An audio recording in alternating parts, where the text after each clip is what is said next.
Bonjour, bienvenue, je m'apprête à faire les énergies pour la semaine du 17 au 23 février, sachant que nous avons une nouvelle lune le dimanche 23. Je ferai probablement une vidéo pour ça également. Donc là, on est parti. Je brasse les cartes. Pour une fois, c'est vrai que des fois, je prends du temps pour gagner de l'avance, et puis des fois, je sais pas, je me sens de faire le tout en live. Donc on va découvrir tout ça ensemble. Waouh, on va prendre celle-ci. Énergie pour la semaine du 17 au 23 février.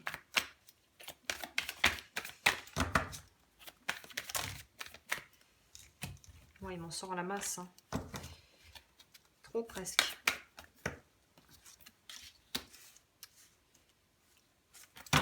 Énergie du 17 au 23.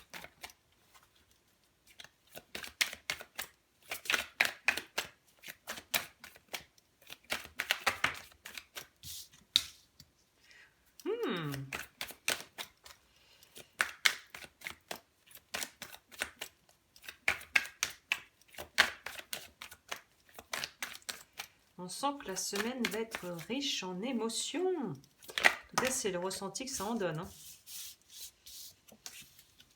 Ouais. Oh, c'est très beau comme tirage. On va voir ce qu'on a en dessous de deck. Waouh, ouais. C'est une grosse semaine, beaucoup d'arcanes majeures. Je ne sais pas si c'est la nouvelle lune qui va influer directement sur ça. Là, on nous parle vraiment de cette idée de pouvoir... Il y a vraiment une idée avec déjà la roue de la fortune, de pouvoir en fait, pour moi, les émotions qui étaient bloquées, qui étaient refoulées, qui avaient du mal à s'écouler librement, et peut-être pour certaines personnes une certaine difficulté à pouvoir s'exprimer ouvertement et dire aux personnes qui comptent pour elles ou pour eux, justement à quel point ils comptent dans leur vie. C'est comme si on allait réussir à pouvoir débloquer et ouvrir un petit peu les robinets des émotions qui vont permettre de s'exprimer de manière plus libre, de manière plus ouverte aussi. Peut-être qu'on aura une plus grande capacité à pouvoir s'affirmer, affirmer ce en quoi on croit et défendre les valeurs qui nous sont propres et qui nous sont chères. Le guide spirituel, donc, qui est un équivalent du jugement, nous parle de transformation aussi, de pouvoir aussi reconnaître qui l'on est vraiment, et en tout cas d'être capable de jauger avec justesse ce qui nous arrive et peut-être les situations dans lesquelles on va être mis ou mise durant cette semaine. On a quand même la reine, on a beaucoup de figures masculines quand même dans ce tirage. On a la reine de denier et on a là ce qu'ils appellent la mère universelle, qui dans le tarot classique est l'impératrice. Donc on nous parle vraiment de travailler sur nos valeurs, qu'est-ce qui compte pour nous, qu'est-ce qui nous paraît juste, qu'est-ce qui nous paraît injuste, qu'est-ce qu'on pourrait changer par rapport à nous-mêmes qui n'est pas en alignement avec pour notre plus grand bien en fait. Il y a cette idée de pouvoir réévaluer la situation de manière plus juste. On voit que les deux personnages tiennent des enfants dans leurs mains.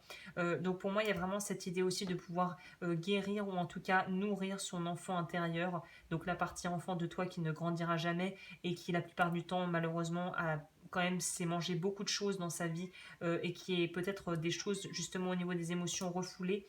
Il y a une idée de guérison de l'enfant intérieur, donc d'être capable de pouvoir prendre soin de soi et prendre soin de cette partie de nous qui n'est peut-être pas capable même de s'exprimer avec des mots, mais qui est capable de s'exprimer uniquement par ressenti. Désolée évidemment mon chat qui vient ramener sa fraise quand je fais le tirage. Bah oui, sinon c'est pas drôle. Oh bah non. T'as des choses à dire? Elle fait son ronron. Bon, bref, je vais pas me perdre. Ne me perdez pas, ne me perds pas.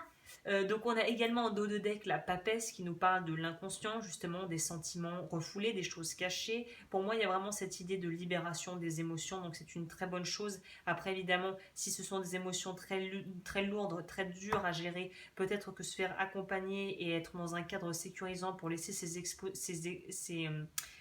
émotions s'exprimer sans exploser, j'ai fait un lapsus, ça serait mieux, évidemment. On a la force et on a le valet de denier et on a la reine aussi. Donc on est aussi dans une idée de peut-être pouvoir trouver un espèce d'appui au niveau financier. Il y a un besoin de sécurité peut-être au niveau matériel aussi, autant sur le plan émotionnel que matériel. Il y a vraiment cette nécessité de prendre soin de soi et de ses proches aussi, et de prendre soin de ses enfants si on en a. Peut-être de passer plus de moments, d'essayer de pouvoir se débloquer des créneaux, des moments pour pouvoir vraiment passer comme disaient les Anglais, du quality time, du temps qui est nécessaire et qui fera du bien autant à toi qu'à tes enfants. Il y a quelque chose de cet ordre-là. Ouais, la mort, transformation. Pour moi, il y a vraiment, en fait, le fait de pouvoir aussi accueillir des émotions et des ressentis, peut-être même des souvenirs douloureux, et d'accueillir ça sans jugement va pouvoir permettre de les laisser repartir et de pouvoir vraiment, de manière permanente, se libérer du poids qu'ils ont eu sur notre vie et de l'incidence qu'ils ont pu avoir et des impacts et des répercussions qu'ils ont pu avoir sur nos choix en tant qu'adultes. Il y a vraiment l'idée de l'enfant intérieur est vraiment très centrale et ressort vraiment du tirage, de la façon dont je l'interprète. Et du coup, en fait, on a cette nécessité d'être aussi plus bienveillant avec soi-même, d'être une bonne mère ou un bon père pour soi, de prendre des responsabilités tout en étant quand même flexible. Il y a cette idée de pouvoir se libérer de peut-être de choses qu'on n'a pas osé dire à des gens. Là, c'est peut-être le moment de formuler des choses. Et si on ne peut pas le faire pour tout un tas de raisons, à savoir si les personnes ne sont plus de ce monde ou que c'est des personnes avec qui tu n'es plus en contact ou avec qui tu ne peux pas communiquer, de pouvoir écrire ou de pouvoir faire quelque chose qui te permette de libérer ces émotions et de libérer ces non-dits et ces ressentis qui te minent en fait et qui empêchent l'évolution et la fin du cycle de se terminer en fait, de se boucler. C'est un peu ça que je ressens là. Je vais prendre le Sacred Destiny parce que j'aime beaucoup ces cartes et je trouve que c'est très imagé, donc ça te parlera peut-être. On va voir pour la semaine du 17 au 23. Semaine du 17 au 23. Est-ce qu'on pourra avoir un petit message en plus? On nous parle de confiance. Bah oui, parce qu'à partir du moment où toi tu te fais confiance et que tu renoues une certaine forme de confiance en toi et que ton enfant intérieur peut te faire confiance, forcément ta vie va changer, forcément. Et ta relation aux autres va changer. J'en profite, je mettrai un lien d'une playlist pour les personnes qui sont réceptives à ça. C'est de l'EFT, j'en ai déjà parlé. Et c'est une technique qui permet en fait de libérer les émotions justement qui ont été stockées dans le corps en tapotant sur les méridiens. Donc je te laisse regarder ça si ça t'intéresse. Et je mettrai une playlist d'une femme qui a fait une série. Donc c'est sur 28 jours, sachant que pour changer une croyance, il faut 21 jours répéter la même chose, enfin faire la même chose pour changer une croyance. Donc là, c'est sur 28 jours et c'est un programme qu'elle a mis en place, donc une playlist YouTube qui est évidemment gratuite, pour justement travailler sur l'enfant intérieur, pour être en train de la faire moi-même. Donc c'est assez étonnant que ça parle de ça maintenant. Moi, j'ai vu des résultats assez incroyables en utilisant cette technique. Donc la vidéo, c'est une vidéo à faire par jour de 10 à 15 minutes avec de la visualisation guidée puisqu'on est avec elle. Et j'ai vu des changements absolument incroyables. Donc si ça te parle, va y jeter un coup d'œil, c'est vraiment très bien. Sinon, je suis également en train d'essayer la sophroanalyse avec un thérapeute dans ma région. La sophroanalyse, si tu trouves la bonne personne, cette méthode de thérapie est absolument géniale. Donc vraiment, voilà, si tu veux des pistes et que ça résonne avec toi, EFT, sophroanalyse, travail de l'enfant intérieur, tu guéris l'enfant intérieur, ta vie change. Hein. C'est assez radical. Hein. Bon, alors, est-ce qu'on pourrait en avoir une deuxième? On nous parle d'opportunités, on est encore dans les lunes. Donc vraiment, il y a cette idée de pouvoir ouvrir de nouveaux horizons, ouvrir de nouvelles portes. Il y a vraiment un renouveau qui va s'opérer et un nettoyage énergétique serait également de bon ton, comme je le disais, pour pouvoir accélérer le processus en fait. C'est juste, hein, j'ai l'impression, c'est un moment encore plus propice à ça qu'à d'autres moments, même s'il n'y a pas de meilleur moment pour faire ça, mais en tout cas, ça sera un bon moment de faire ça, un nettoyage énergétique, peut-être aussi de se faire un massage au sel, au gros sel non traité, de se laver le corps et puis ensuite de faire un scrub, comme disent les Anglais. Ça permet de nettoyer les énergies, c'est un truc un peu symbolique qui fait beaucoup de bien aussi. Ou prendre un bain au sel des psaumes, ou se mettre les pieds dans une bassine de sel des psaumes si t'as pas de baignoire, enfin bon, quelque chose comme ça, quoi. Simplicité et ouverture, une profonde sérénité s'installe de plus en plus dans ma vie, je suis ouvert à l'idée de recevoir les cadeaux de l'univers. Voilà, il y a de ça aussi. Il y a de ça. La vie a des magnifiques opportunités qui pourraient se présenter à toi sous forme de gens ou de situations ou de rencontres, de belles rencontres. Donc ça serait dommage de passer à côté. Et pour ce faire, eh bien peut-être que ça commence déjà par le fait de pouvoir t'offrir du temps pour toi, de passer du temps pour pouvoir t'occuper de choses qui t'intéressent, de passer du temps en famille avec tes proches. Pour moi, c'est une semaine où on va être focalisé quand même sur les relations humaines, vraiment, hein. On va finir avec ça. Très jolie semaine. En tout cas, des énergies très douces et à la fois qui peuvent être un petit peu bousculantes, mais il y a quand même une idée de pouvoir vraiment ouvrir quelque chose de nouveau, ouvrir une nouvelle porte, quoi. Peut-être même plusieurs, qui sait.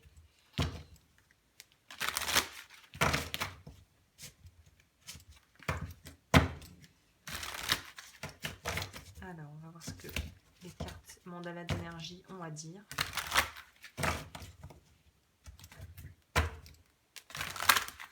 Si tu souhaites voir ce que je propose, l'eau-du-feu.com, tout est en barre d'infos. Et nous allons prendre les petites cartes de conclusion. Alors, pour cette semaine du 17 au 23, je vais en prendre 2. Ok.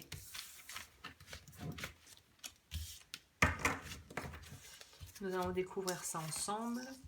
Sois reconnaissant, vois et sens comme tu es riche et sois reconnaissant pour toutes les petites et grandes choses, les êtres humains et les événements supposés normaux de ta vie. Il y a des belles rencontres qui vont s'opérer cette semaine, j'ai l'impression. Reviens à toi, retrouve ton centre à la source de ton être, écoute-toi tel que tu es vraiment, reviens à une simplicité, reviens à toi. On nous parlait de simplicité ici, on nous parle de cœur et d'ouverture et d'être capable de pouvoir...